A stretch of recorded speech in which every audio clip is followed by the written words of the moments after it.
I'm Rabbi Dan Selsberg, Beth Jacobs Synagogue in Hamilton, Ontario.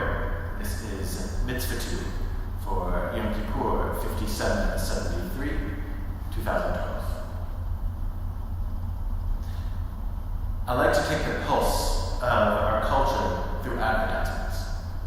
What do the people who are paid to know what we want anticipate our needs and then sell them to us?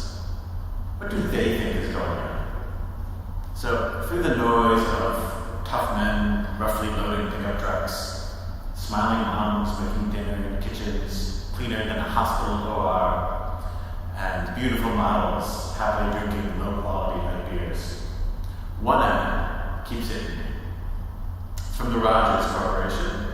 Not them saying anything bad about Rogers. I'm sure they're great people to do business with. And it's for their home security systems. Now, claim the good-looking husband and wife narrators of the ad. Now you can monitor what's going on in your home, even when you're away. Adjust your thermostat from your smartphone. Monitor a broken window from your laptop. Know when the dog walker comes in, or when the kids go out. The couple runs through a quick catalog of middle-class fears. Then, they stand next to each other, look at each other, then at the camera, and say, "We don't have to wonder what it's like to come home facing the unknown.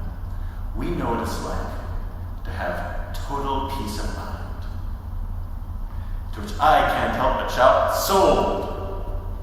This, to borrow an image from one of my daughter religions, is the Holy Grail.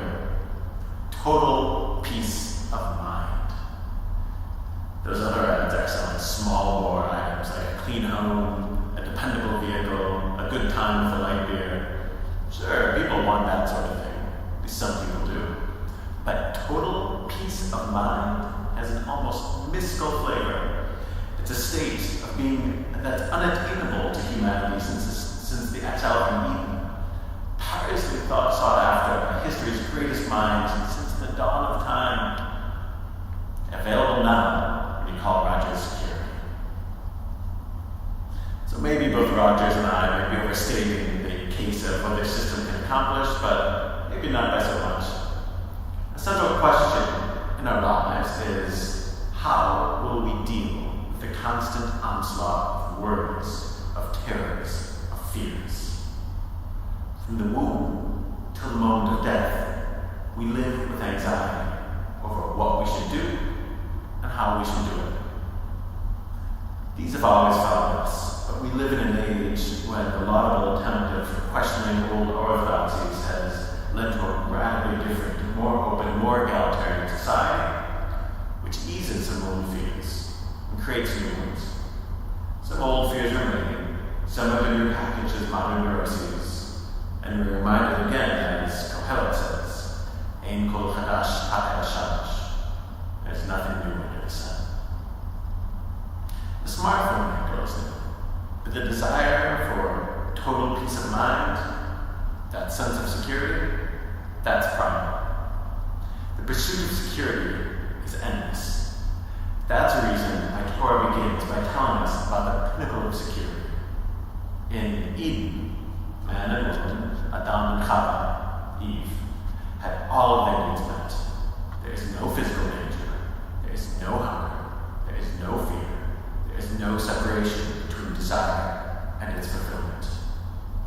Adam and Chava are naked. They have nothing to hide, nothing to fear, and no aspiration to be anything other than what they are and anywhere other than where they are. This is total peace of mind. Bitachon is the Hebrew term, real security. Total peace of mind, that is, until they start using their minds. And then reality creeps in. Chava is a human being, which means she wonders, what if? What if life were different? What if I tasted a deeper understanding of the world? She's human. She can no more stop her intellectual and spiritual curiosity than a tree can stop photosynthesizing. It's what she was made to do. And so, she acts on her curiosity. eating from the one thing forbidden to her, fruit from the tree of knowledge of good and bad. So does Adam. So their secure island is forever. As a result of their choosing a more sophisticated understanding of the world over the security of the garden, they are thrown into an existence where shelter will be uncertain, food will be uncertain, love will be uncertain, and security will be uncertain. But ultimately, they choose a life of growth over a life of security. The Eden story helps us understand our situation as human beings. We move from the safety of the womb and grow, bit by bit, away from the security of our parents' embrace, into a world where dangers are real and present. The biblical story captures the hard fact of our inexorable pull to the less secure adventures of the world, once forsaking and longing for the security of the womb like Eden. We know too much to go back, but that doesn't mean we don't long for it. It's captured by a story that someone told me about her adult child. She's grown up, she's living her own life with her own family and her own issues, and she visited home for a little while. Upon leaving, she turned to her mother. She fell into her arms and wept and said, "Mom, I wish I'd never left. I wish I had stayed in the basement forever."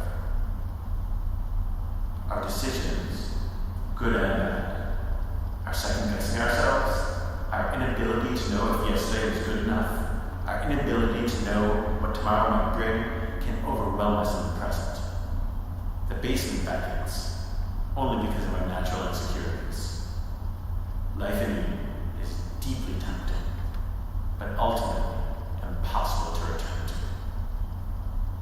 In the garden, Adam and Chava's first act upon gaining enlightenment is to hide themselves, first from each other with fig leaves, then by trying to hide entirely from God.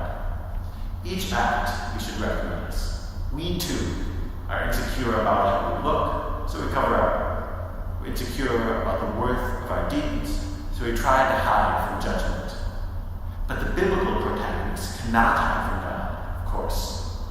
And when God asks them for an explanation, in a beautifully terse, one-word question in the Hebrew, Ayaka, where are you? Adam, then Chava. They make excuses and they pass the buck. They hide from their actions, they dissimulate, they rationalize their deeds.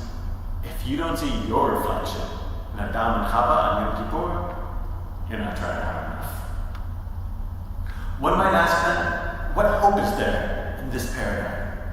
If from the start we choose deception over security, how can we ever find bitachon?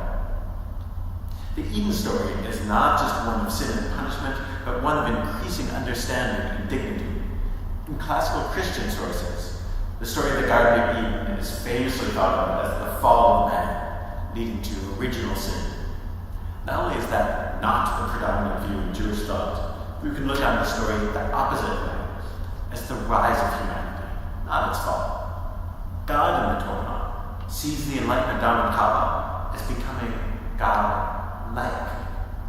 They haven't physically changed, but their newfound moral reasoning makes them, in some essential way, like God. A distinguishing trait of a fully functioning human being, the story suggests, is to be driven by curiosity and the need for growth, to distinguish between moral choices, to feel pain, to know the dignity of work, to recognize the gap between what is and what could possibly be, and to be in an interdependent relationship with other people. As Professor Leon Cass says, the story of Eden depicts the rise of man. By making active choices in our lives, we become less animal-like, driven by instinct and desire, and more God-like, by balancing our animal sides with reason, moral choice, and imagination. And it's the ascent of humanity that is our goal tonight on Kol Nidre night. Holidays like Passover celebrate past events, but Yom Kippur celebrates present and future events. You have sinned. You have made mistakes. You have ignored the needs of others. You have been selfish in word and in deed. And I have too. The world outside the garden is too complex. and we are too imperfect to make no bad decisions or no ill-advised compromises. And so, tonight, Kol Nidre, we admit that we cannot go back to the perfection of Eden, but we can make ourselves and our world better.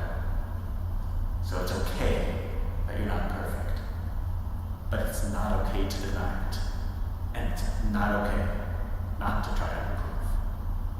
On Yom Kippur, we confess, we admit to ourselves, we admit to God, and the truly strong and heroic among us admit to each other. We admit our faults. We show an understanding of them. We apologize and we plot a way to improvement. Don't leave this room tonight without giving a sincere apology to someone. Unless you're truly here alone, in which case, think of the calls you have to make after the holiday.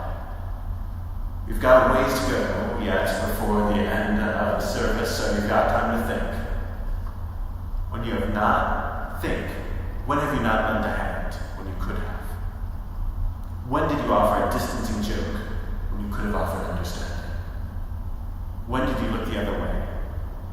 When did you not offer some kindness to somebody else? The kind of kindness you expect for yourself?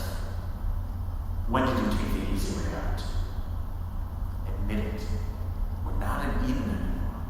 So you don't have to act like you're perfect. We're not. But we are made better when we admit it to ourselves, to God, and to each other. That's our situation. We seek intellectual growth, moral development, and enjoyment, yet we still seek some basic level of security, both physical and metaphysical. And we can get a measure of it, but it remains elusive. That true sense of bitachon, of trust and security, is elusive. So how do we face the uncertainty? Again, the garden is the one. Adam and Chava's human curiosity led them to leave their safe space. But when they left, they did so together. When they faced the uncertainty of living outside the garden, they did so together. When they experienced blessings, they were grateful. Witness Chava's gratitude when she gave birth. And when they faced tragedy, when their eldest son killed his younger brother, they continued on, picking up their lives in the face of sadness. Adam and Chava are depicted as a couple, but the concept can be generalized out. When we face uncertainty and difficulty, we join together. We join together for strength, for support, for insight, and for meaning. And Kol Nidre night, we become more aware of that lack of security. We are to feel face to face with our own mortality, to feel the impermanence of our lifespan in a way that only a 30th century old holiday can make us feel. To know that the questions we ask ourselves over these 25 hours of Yom Kippur are the questions that centuries of Judaism's best minds, greatest souls, and average individuals have asked themselves. We are imperfect, which makes us insecure. And despite this, we feel an obligation to act confident and collected. And as Newton taught, when something is in motion, it will continue to go on forever on its own until something stops it. Yom Kippur stops the momentum of our act. We confess our sins, privately and publicly. We confess the sins we have done and the sins we have allowed others to do. We confess the known, and we confess that there are still mistakes unknown to us. We could do it at home alone, but we do not. We are here because of the core lesson we learned that moment we left the garden. We cannot face the world alone. We need each other. By opening ourselves up to others, we become both more vulnerable and more secure. Might be a life partner, might be a friend, a group, community, a family, a parent, a spouse, a child. Sure. We need to face the uncertainty in our lives by connecting with others. That's what security becomes. Not the safety of the garden or the room, but faith and trust. Bitachon. Bitachon means not only security, it means trust. Trust in ourselves and others and in God. We build relationships on trust. Yes, people can misuse our trust, but we don't writes, Bitachon means trust. Trust in God is not blindness to the savagery and pain that saturate the world. Trust is built on a relationship that can be felt, understood, experienced, and never proved. Trust in God can elevate the soul in difficult times and leads, at its best, not to harshness or condemnation, but to gentleness, understanding, and chesed, kindness. Bitachon is a security that we can get. Not that we will always be safe. Not that everything will always be okay. But a trust that we can improve. That our world can be made better. That we can make our world better. That we are not accidents of a chance meeting of particles in a vast universe, or at least that is not all that we are. We are soulful beings. We're not just made of matter, but we ourselves matter. That's why we need to use our time today wisely. Because Yom Kippur does not celebrate a past event, but a present and future event. You will do tshuva. You will repent and return to your highest ideals. You will forgive and be forgiven. And we'll do all of this together. And we will commit to building a better world, not just in the garden that God planted, but in the higher world where God planted us. The advertising folks think we want security. I think they're right. But their claim of offering total peace of mind is a bit of an overreach. Peace of mind, real security, bitachon, comes from many places. Physical security, financial security, emotional security, spiritual understanding, and so much more. None of us will ever fully get there. But we can learn to live with bitachon. The trust that our actions can make a difference. That though we are imperfect, that imperfect people we confess to being tonight, we can choose a better way, and we can make the world a better place. You can do it, so can I. It's not total peace of mind, but it's the best we can do. May we all be sealed